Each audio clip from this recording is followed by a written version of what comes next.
바울의 삶은 우리에게 많은 도전을 주고, 그리고 바울이 나의 주인이라고 고백한 예수 그리스도의 삶은 우리에게 있어서 나침반이라고 할 수 있습니다.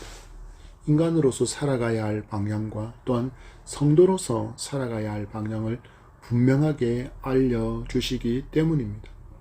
우리는 분명히 공중 권세 잡은 마귀가 휘젓고 있는 이 세상의 나침반은 결코 신뢰할 수 없이 늘 요동한다라는 것을 기억해야 합니다.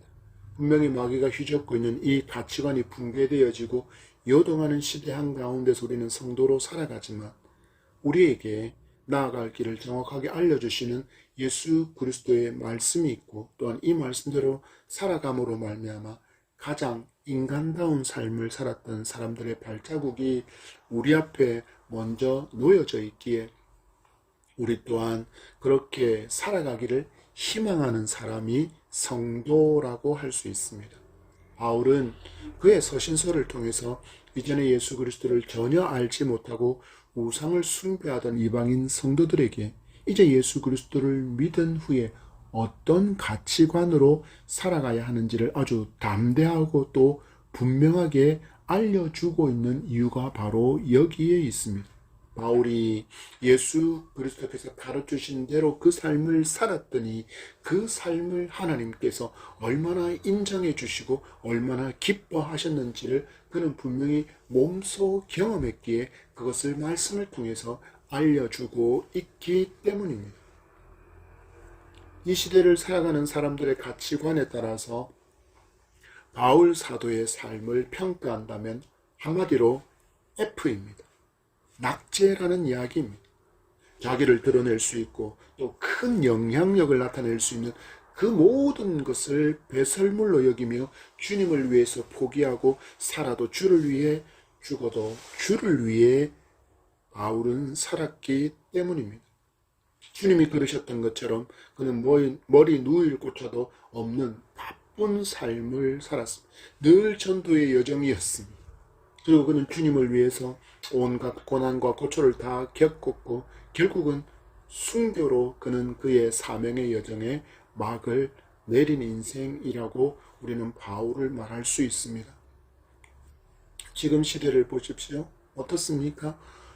어떻게 했으든 어떤 방법을 동원해서든 자기를 드러내고 또 자기의 영향력을 크게 만들고 그리고 자기가 거머쥔 이 권력을 놓치지 않으려고 할 수 있는 모든 일을 다 하고 있다라고 말할 수 있지 않습니까? 그래서 거짓이 난무하고 권력으로 언론의 입을 막고 혹은 거짓된 정보를 흘리고 사람들을 억압하고 위협하며 수치와 부끄러움이라고는 전혀 없는 듯한 철면피의 모습을 여과 없이 보여주면서도 그들은 말합니다. 내게 권력이 있으니 괜찮아. 일반인 같으면 이미 경찰 조사를 받고 재판받고 감옥에 투옥되어야 할 그 죄를 지었음에도 하루, 이틀, 열흘, 한 달, 반년, 1년 이렇게 시간을 질질 끌고 있으면서도 여전히 그들은 그 모든 권세를 누리고 있습니다. 이런 사람들의 눈에 비친 바울은 어리석은 사람의 대명사라고 할 수 있지 않겠습니까? 그러나 성도는 세상의 가치관으로 자기를 비교하고 평가하는 사람이 아닙니다. 오직 하나님의 기준으로 하나님의 가치관으로 자기를 평가하는 사람이어야 합니다. 세상 사람들은 분명히 바울을 향해 그리고 예수 그리스도를 믿고 따르는 성도를 향하여 어리석다 혹은 미련하다라고 평가하겠지만 우리 하나님은 우리를 향하여 잘하였다, 착하고 충성된 중이라 평가해 주신다는 사실들을 성도가 믿기에 우리는 세상의 평가에는 아랑곳하지 않고 꿋꿋이 믿음의 길을 질기 따르는 그 믿음의 길을 가고 있는 것입니다. 오늘 바울은 우리에게 성도의 기도 역시 하나님의 뜻을 구하는 것이어야 함을 가르쳐 주고 있습니다. 예수님께서 가르쳐 주신 것처럼 먼저 그의 나라와 그의 의를 구하는 기도를 하고 있는 것을 우리는 보게 됩니다. 무엇입니까? 내게만 집중된 기도, 나의 기도, 나와 관련된 사람들에게만 집중된 기도에서 이제는 그 기도가 확장되어 하나님의 나라와 의를 먼저 구하고, 그리고 약속된 그 평화와 하나님의 채우심의 풍성함을 경험하는 우리가 되기를 축복하며 에베소서의 말씀을 계속해서 받도록 하겠습니다. 계속 말씀드리지만 에베소서의 핵심 주제는 나는 왜 여기에 있는가에 대한 그 답을 가르쳐 주고 있다라는 이 기초가 우리가 에베소서를 볼 때마다 그 기초로 계속 놓여져서 하나님의 말씀을 받게 되면 더 큰 말씀의 은혜와 기쁨을 얻게 될 줄 믿습니다. 하나님께서 나와 온 세상을 운행하시고 다스리고 계신다라는 이 경륜을 성도가 믿을 때 성도는 어디에 있든지 두려움 없이 담대하게 믿음의 길을 갈 수 있다는 확신을 주는 바울의 편지를 우리가 계속 듣고 있기 때문입니다. 바울이 오늘 본문을 통해서 에베소 성도들을 위한 기도문을 기록하고 있다는 것을 볼 수 있습니다. 14절과 15절의 말씀입니다. 시작. 이러므로 내가 하늘과 땅에 있는 각 족속에게 이름을 주신 아버지 앞에 무릎을 꿇고 비누니. 아멘. 그리고 이를 통해서 성도의 기도 역시 주님께서 가르쳐 주신 그 가르침에 따라서 먼저 그의 나라와 그의 의를 구하는 것이어야 한다라는 가르침을 지금 바울이 에베소 성도들에게 주고 있습니다. 우리 주님 기도에 대해서 말씀하셨습니다. 마태복음 6장 33절 말씀에 그런즉 너희는 먼저 그의 나라와 그의 의를 구하라. 그리하면 이 모든 것을 너희에게 더하시리라. 주님이 말씀하시고 있는 이 모든 것을 너희에게 더하겠다라는 것이 무엇입니까? 그것을 31절에서 주님이 말씀하셨습니다. 그러므로 염려하여 이르기를 무엇을 먹을까, 무엇을 마실까, 무엇을 입을까 하지 말라. 바로 이것이 주님께서 말씀하신 이 모든 것을 더하시리라 말씀하신 항목들입니다. 먹을 것, 마실 것, 입을 것, 이것을 책임져 주시겠다라는 것입니다. 그리고 우리가 하나님의 나라와 의를 먼저 구해야 되는 이유 또한 주님이 32절의 말씀을 통해서 이렇게 알려주고 있습니다. 이는 다 이방인들이 구하는 것이라 너희 하늘 아버지께서 이 모든 것이 너희에게 있어야 할 줄을 아시느니라. 하늘 아버지께서 이 모든 것이 너희에게 있어야 하는 줄을 알고 계시기 때문에 너희는 두려움 없이 먼저 그의 나라와 그의 의를 구하는 기도를 먼저 하라는 이야기입니다.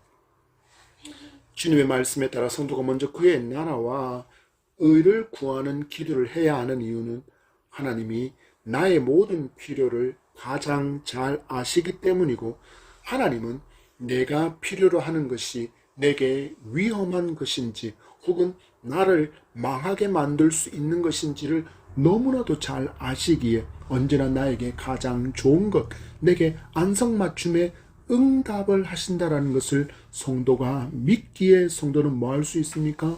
먼저 그의 나라와 그의 의를 구하는 기도를 먼저 할 수 있다는 것입니다. 우리가 에베소서의 말씀을 받을 때 잊지 말아야 할 바울의 상황이 있습니다. 바울은 지금 로마 감옥에 투옥된 상태입니다. 그렇다면 바울이 제일 먼저 구해야 하는 기도는 무엇일까요? 감옥에서 풀려나서 자유롭게 되는 것이 최우선 순위가 아니겠습니까? 그러나 바울은 그렇게 기도하지 않습니다. 3장 1절 말씀에서는 감옥에 갇힌 것이 너희를 위하여 갇힌 것이다. 그리고 13절에서는 내가 복음을 위해서 받는 환난은 너희의 영광이라고 말하고 있습니다. 바울은 이 고백에서 내가 감옥에 갇힌 것은 분명히 억울하게 누명을 써서 갇히게 된 것이 맞지만 이 모든 일 또한 그 하나님의 경륜 안에 있다라는 확신이 지금 바울의 기도 안에 담겨 있다라는 것입니다. 무엇입니까? 하나님께서 함께 하신다. 하나님께서 나를 잊지 않고 계신다라는 확신을 지금 바울이 고백하고 있는 것입니다. 그래서 바울은 그 죽음의 감옥 그에 닫혀 있으면서도 기도를 멈출 수 없었던 것입니다. 이런 바울이 기도하는 그 내용을 우리 주목해 보기를 바랍니다. 먼저 하나님께서 누구이신가에 대한 바른 신앙 고백이 등장하고 있습니다. 하늘과 땅에 있는 각 족속에게 이름을 주신 아버지 누구이십니까? 바로 하나님이십니다. 여기서 하늘과 땅에 있는 각 족속이라 함은 눈에 보이는 세계와 눈에 보이지 않는 세계의 모든 족속을 의미하기에 곧 모든 만물의 주인이신 창조주께서 기도를 받으시고 응답하시는 바로 그 하나님이라고 고백하고 있는 것입니다. 좀 더 이 말씀을 세부적으로 살펴보면 여기서 말하는 각 족속은 그리스도를 향한 신앙을 고백한 모든 민족을 의미합니다. 곧 성도를 의미한다라는 것입니다.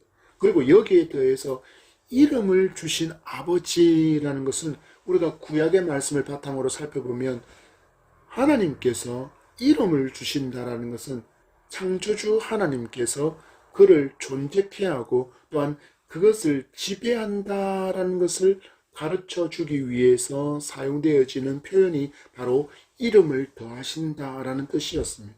이것은 곧 아버지 하나님께서 각 족속의 창조자가 되시며 그들의 완전한 주인이시고 그 모든 것들이 존재할 수 있는 그리고 그것의 존재의 의미가 확실해질 수 있는 그 원인이 바로 하나님께 있다라는 것을 알려준다라고 우리는 말할 수 있습니다.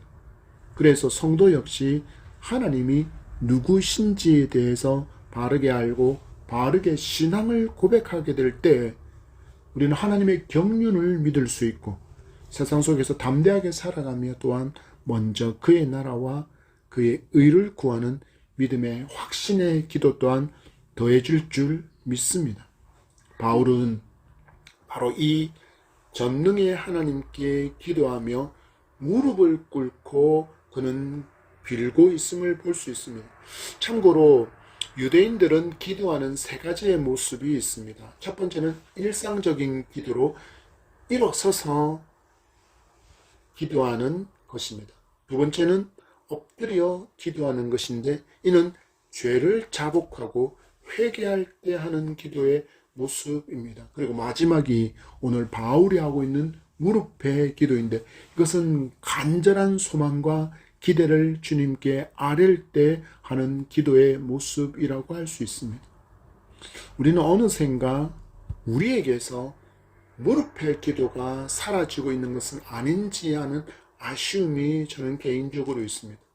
예전에는 교회 기도실이 대부분 바닥이어서 방석에 무릎을 꿇고 기도를 했는데 지금은 장의자가 준비되어 있다 보니 그곳에서 기도를 하니 물론 기도가 형식적인 모습보다는 그 마음이 중요하기에 마음으로 옷을 찢고 가슴을 찢는 애통함이 있다면 하나님께서 받으시기에 합당한 기도가 될 것입니다.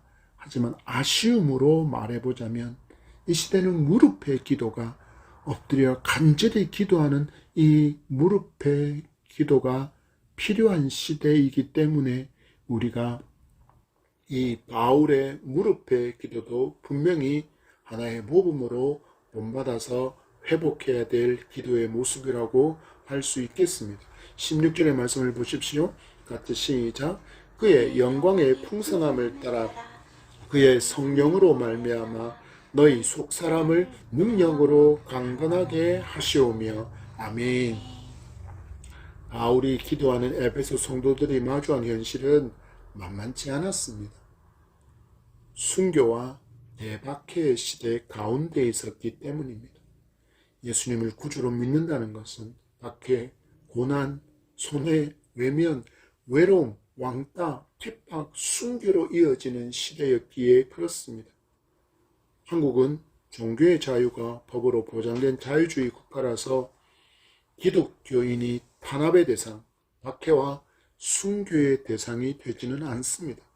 그러나 거의 이것에 준하는 박해, 손해, 고난, 핍박, 공격이 있다는 것은 부인하지 못합니다. 왜 그렇습니까?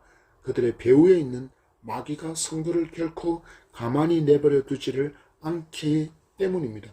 그래서 우리에게도 바울이 기도하는 내용은 필수라는 것을 기억하십시오. 우리는 이 기도를 본받아서 영광의 풍성함이 있기를 기도해야 합니다. 그의 영광의 풍성함을 따라 곧 하나님께서 부족함이 전혀 없으신 분이시기에 하나님께서 부어주시는 모든 복과 모든 부요함을 받을 수 있도록 기도해야 한다라는 것입니다. 여러분, 우리 주변을 둘러보십시오. 성도는 어려움과 고난받고 있는 다른 성도를 위해서, 우리의 일은 아니라 할지라도 다른 국가들을 위해서 그들에게 하나님의 영광의 풍성함이 임하기를 기도해야 한다라는 것입니다. 우리는 아직 그래도 예수님을 믿는 것으로 인해서 순교를 각오하지 않아도 되는 나라에 살고 있지만, 많은 성도가, 또 많은 선교사들이 예수 믿는 것이 곧 순교로 이어지는 나라에서 그들은 예수님을 구주로 믿고 살아가고 있기 때문입니다. 거기에 더해서 전쟁의 땅에서 신음하고 고통하는 이들을 기억하며 그들을 위해서도 기도해야 합니다. 보십시오.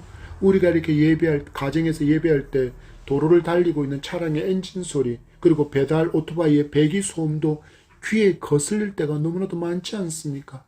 그런데 전쟁의 땅은 그들이 엎드려 있는 그 머리 위로, 그 주변으로 나를 죽일 수 있는 총알과 대포와 미사일이 스쳐 지나가는 소리를 듣고 있고, 그들은 또한 폭발음을 끊임없이 듣고 있다라는 것입니다.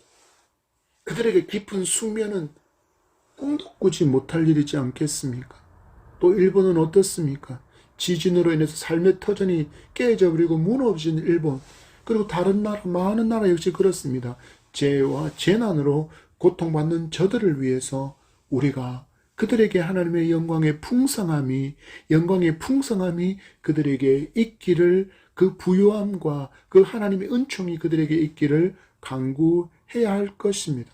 저는 개인적으로 여기에 한 가지를 더 하고 싶습니다. 바로 지금 자살을 생각하는 저들이 그 생각을 멈추고 오직 소망의 주님을 바라볼 수 있게 하는 그 풍성한 은혜가 그들에게 임하기를 기도해 주시기를 부탁드립니다. 왜 그렇습니까? 분명히 저들도 하늘과 땅에 있는 각 족속에 속한 하나님의 소유된 백성이기 때문입니다.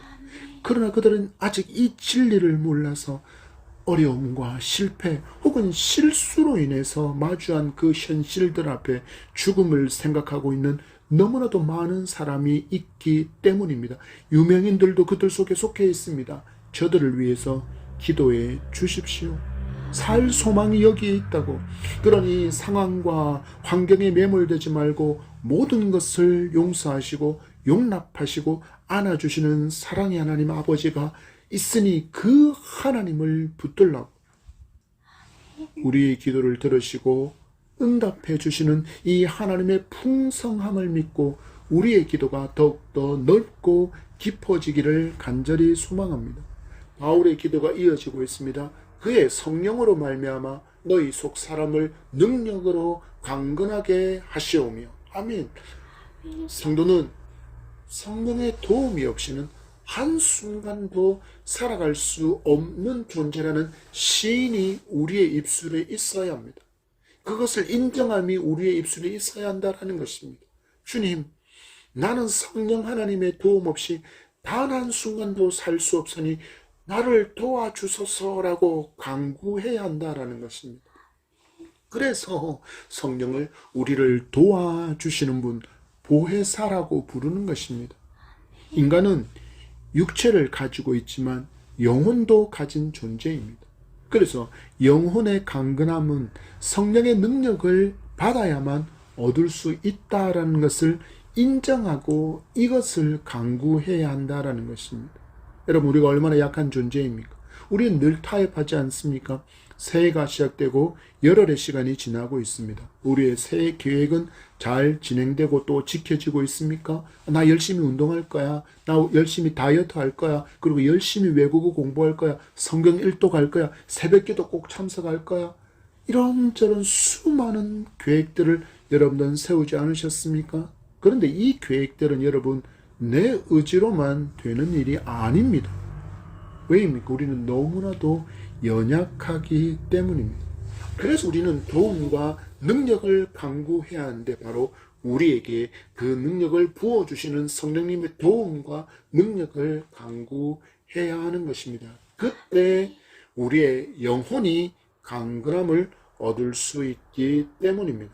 우리의 영혼이 강건한다면 우리는 마주하게 되는 마귀의 시험과 마귀의 유혹 또한 넉넉히 이길 수 있음을 믿으시기 바랍니다. 저는 상상을 한번 해봅니다. 가살하는 사람들의 귀에 마귀가 뭐라고 속삭일까? 야, 너 오해받아서 괴롭지? 너 사업 잘 나가다 이렇게 망해서 이제 어떻게 하나 싶지? 너 대학에 떨어졌네? 너 애인에게 버림받았네? 헤어져서 너 지금 아무도 너의 편 아무도 없지? 너무너무 괴롭지? 너무너무 힘겹지? 피하고 싶지? 숨고 싶지? 방법이 있어. 그냥 죽으면 돼. 그러면 모든 게 다 끝나는 거야. 이 괴로움, 이 오해, 이 수치, 이 부끄러움, 이 고통 다 끝나는 거야. 톨스토이의 이반 일리치의 죽음이라는 책을 잠시 간략하게 요약해드리면 이렇습니다. 젊은 판사 이반 일리치 골로반이 주인공으로 등장하는데 이 사람은 판사로 출세 가도를 달리던 중에 원인을 알 수 없는 병에 걸렸습니다. 그리고 병원으로부터 시한부 선고를 받은 그는 왜 자신이 죽어야 하는지를 되물으며 신과 운명을 저주합니다. 이렇게 병원에 누워서 죽음만을 기다리고 있던 그를 괴롭히는 두 가지가 있었습니다. 바로 한 가지는 자기가 판사로 재직할 때는 그렇게도 친한 척하고 위하는 척하던 그 사람들 중에 누구도 자신을 진심으로 동정하지 않는다라는 것을 누워서 깨닫게 된 것과 그리고 누군가를 진심으로 위로하지 않는 저 사람들이 바로 자기 자신이라는 것을 깨닫게 되는 것입니다. 그래서 그가 질문합니다. 왜? 왜 이렇게 된 거지? 이럴 수는 없어. 인생이라는 게 이렇게 무의미하고 추하다는 게 말이 돼? 그렇게 시간이 지나갑니다. 그리고 숨을 거두기 1시간 전 죽음의 공포에 사로잡혀 사흘 밤낮을 마치 짐승처럼 울어대던 이반 일리치에게 그의 하나뿐인 아들 바사가 다가와서 그 일리치의 입술에 손을 갖다 대며 울음을 터뜨리고 맙니다. 이 모습에 이 일리치는 그토록 갈망했던 위로를 발견하게 됩니다. 그리고 그가 독백처럼 말합니다. 그래, 바로 이거야. 아, 이렇게 기쁠 수가. 끝난 건 내가 아니야. 끝난 건 죽음이야. 죽음은 끝났어. 며칠 동안 죽기 싫어서 죽음의 공포에 짐승처럼 울부짖던 그가 그의 아들이 진심 어린 그 사랑으로 진심 어린 그 애통함으로 입술을 만지면서 우는 그 울음 앞에 이 아버지는 그 절망을 이길 수 있었다라는 것입니다. 사람은 이렇게나 연약한 존재이기에 누군가의 진심 어린 말과 손길에 위로받고 회복도 경험할 수 있습니다. 그런데 우리의 영혼이 강건하지 않으면 마귀가 속삭이는 말이 진심 어린 위로처럼 들리고 그리고 나를 위하는 존재는 마귀밖에 없는 것처럼 여기게 되는 때가 있다라는 것입니다. 그리고는 어떻게 한다고요? 자살이라는 극단을 선택할 때가 많다라는 것입니다. 성도는 기억해야 합니다. 속지 마십시오. 마귀의 달콤한 말 속에는 독이 있습니다.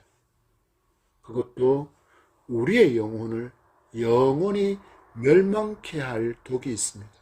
예수님을 믿지 않고 맞이하는 죽음은 영원한 지옥만이 있기 때문입니다. 그러나 보혜사 성령께서 주시는 권능을 받아서 우리의 영혼이 강건하게 되면 우리의 참 위로와 소망은 오직 예수 그리스도밖에 없다라는 사실을 깨닫게 됩니다. 이처럼 우리가 성령의 권능을 받아서 강건하게 되면 세상에서 만나는 환난과 역경과 오해와 손해와 고난과 박해도 당당히 마주할 수 있고 또 끝까지 소망을 잃지 않게 됨을 믿으시기 바랍니다. 그래서 성도는 어떻게 해야 된다고요? 늘 성령의 충만함을 갈구해야 합니다. 바울은 이 진리를 알았고 이 진리를 믿었고 그리고 날마다 체험하며 살았기에 박해 시대를 살아가는 에베소 성도에게 기도로 이 진리를 가르쳐 주고 있으며 말씀을 받고 있는 우리에게도 시간을 건너뛰어서 가르쳐 주고 있는 것입니다. 17절 말씀을 보십시오. 시작. 믿음으로 말미암아 그리스도께서 너희 마음에 계시게 하시옵고 너희가 사랑 가운데서 뿌리가 박히고 터가 굳어져서 아멘. 바울은 계속해서 우리에게 도전을 줍니다. 성령의 능력을 받는 것, 그래서 그로 인해서 우리가 강건함을 얻는 것으로 끝나는 게 아니다라는 것입니다. 무엇이 필요합니까? 믿음이 있어야 한다라고 이야기합니다. 그로 인해서 그리스도께서 성도의 마음에 있게 되어지기 때문입니다. 성경에서 마음은 항상 감정과 의지의 중심을 말하고 있음을 우리는 성경을 통해서 알 수 있습니다. 그리스도께서 우리의 이 마음을 바꾸심으로 말미암아 성도는 말과 생각이 바꾸어지고 그리고 주님이 영원히 거하시는 처소로 삼아진다라는 것입니다. 여러분, 이만큼 큰 소망과 위로는 없습니다. 나를 사랑하사 나를 위해서 십자가에서 죽으시고 나를 살리신 그 주님께서 나를 성전 삼아 영원히 거하시고 함께 동행하신다는 이 말씀에서 위로를 받지 못한다면 성도가 위로를 얻을 수 있는 길은 없습니다. 나를 위해서 당신의 목숨까지 내어주신 주님이 나와 동행하고 계시다는데 어디 있든지 누구 앞에 있든지 두려워 떨 일은 이제 없다라는 것입니다. 그래서 성도는 당당해야 합니다. 온 우주의 주인이신 아버지 하나님의 자녀가 되었기 때문입니다. 그래, 비록 내가 육신의 목숨은 취할 수 있을지 모르지만 이 또한 하나님께서 허락하지 않으시면 일어날 수 없는 일이고 비록 내가 육신의 죽음을 맞이한다 할지라도 내 영혼은 주님의 품에 안겨서 살다가 완성된 그 하나님의 나라에서 영원토록 왕으로 살 것이다라는 소망이 성도에게 있기 때문입니다. 그래서 초대교회 성도들은 로마 황제가 행차하는 길에 로마 황제가 벌이는 잔치에서 산채로 횃불처럼 타들어가도 혹은 사자에게 찢기는 고통 앞에서도 마라나타 찬양하며 순교를 맞이할 수 있었던 것입니다. 그 영혼들이 강건했고 그들에게 굳센 믿음이 있었고 하나님, 우리의 성자 하나님께서 우리 가운데 함께 계심을 그들은 굳게 믿었기 때문입니다. 이처럼 이 하나님을 믿는 믿음과 예수 그리스도를 믿는 믿음으로 말미암아 주님과 동행함을 믿는 성도 우리에게 일어나는 믿음의 성장을 우리는 주목해 보아야 합니다. 너희가 사랑 가운데서 뿌리가 박히고 터가 굳어져서 라고 말하고 있습니다. 무슨 말입니까? 성도는 언제나 그리스도의 사랑의 반석 위에 서 있어야 한다라는 것입니다. 그렇지 않으면 늘 요동합니다. 하나님께서 예수 그리스도의 십자가로 이루신 그 화목과 화평을 깨트리며 살게 된다는 것입니다. 이 시대를 보십시오. 거의 모든 것이 갈등의 이유가 됩니다. 예전에는 이해하고 넘어갈 수 있었던 일들이 이제는 사람도 죽이는 이유가 되고 있습니다. 층간소음. 여러분 이전을 생각해 보십시오. 이웃집의 말소리가 그대로 들렸습니다. 그런데 그때 불편했습니까? 아니요. 괜찮았습니다. 그런데 이제는 못 참습니다. 애완동물을 기르는 것, 그때는 어떻게 대했냐고요? 동물이 당연히 짖지라고 여겼습니다. 그런데 지금 신고부터 합니다. 다름을 인정하려고도 하지 않습니다. 다름을 틀렸다고 말합니다. 그래서 자기와 다르면 틀렸다고 공격합니다. 법도 안중이 없습니다. 때를 지어서 공격합니다. 정말 야생도 이런 야생이 없습니다. 그래서 서로 어르렁거리며 살고 있습니다. 왜요? 건들지 마. 건들면 확 물어버린다. 여러분, 교회는 그 적이 명확합니다.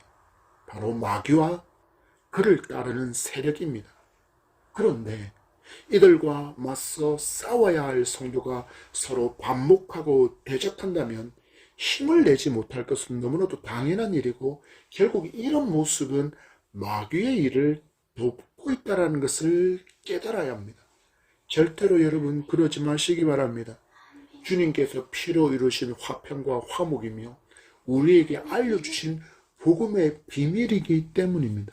그래서 성도는 반석이신 사랑의 예수 그리스도 위에 굳게 서 있어야 합니다. 그렇지 않으면 우리는 제대로 서 있지도 못합니다.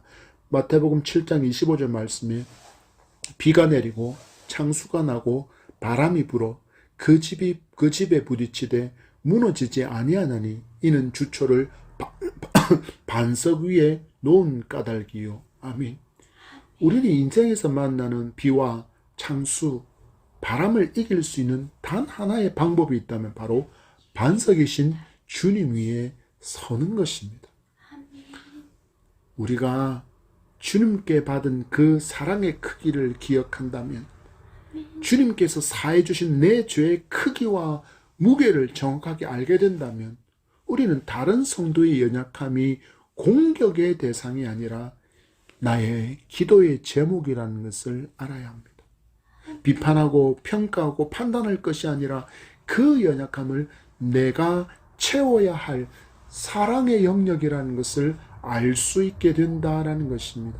성도가 이렇게 사랑할 때 예수 그리스도 사랑이신 그 예수 그리스도의 반석 위에 굳게 서서 우리가 사랑하게 될 때 우리라는 예다멘 공동체는 견고하게 사랑으로 세워져 가며 우리가 꿈꾸는 다음 세대에게 이 사랑을 전하고, 그리고 죽은 영혼에게 이 사랑을 흘려보내며 실패 앞에 좌절하고 눈물을 흘리며 고통당하고 있는 저들이 쉴 만한 의자, 그리고 기댈 어깨를 내어줄 수 있는 사랑의 공동체가 될 수 있음을 믿습니다.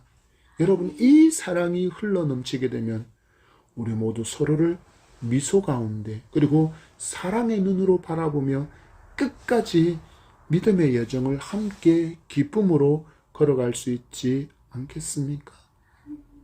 주님의 사랑 위에 견고하게 서서 믿음의 뿌리를 내리는 성도들이 모인 사랑의 공동체, 예담한 교회로 함께 세워져 가기를 축복합니다. 말씀을 맺습니다. 성도는 기도도 이제는 예수님의 말씀에 따르는 순종이 있어야 한다는 것을 우리는 바울의 기도를 통해서 배웠습니다. 배우고 익히고 아셨다면 이제 한 가지가 남았습니다. 실천하며 살아가는 그것입니다. 이를 위해서 성도는 하나님을 잘 알아야 합니다. 그리고 바른 신앙을 고백해야 합니다. 그리고 간절히 다른 이들을 위해서 기도해야 합니다. 모든 것에 풍성한 하나님이심을 저들도 알고 믿도록, 그리고 성령의 권능을 받은 강건한 성도가 되기를, 예수 그리스도만이 참 소망의 이유임을 믿고 그 사랑의 반석 위에 굳게 세워져서 함께 세워져가는 성도가 되기를 기도해 주는 우리가 되기를 축복합니다. 지금 이 사랑을 찾아 헤매는 저들이 볼 수 있도록 빛의 삶으로 여러분이 보여주시고 그들이 들을 수 있도록 여러분의 음성으로 소망의 주님이 저들이 알 수 있도록 외쳐주시기를 소망합니다. 그리고 우리와 함께 그들이 주님 사랑을 누리며 살아갈 수 있게 해주는 행복한 성도가 되기를 축복합니다.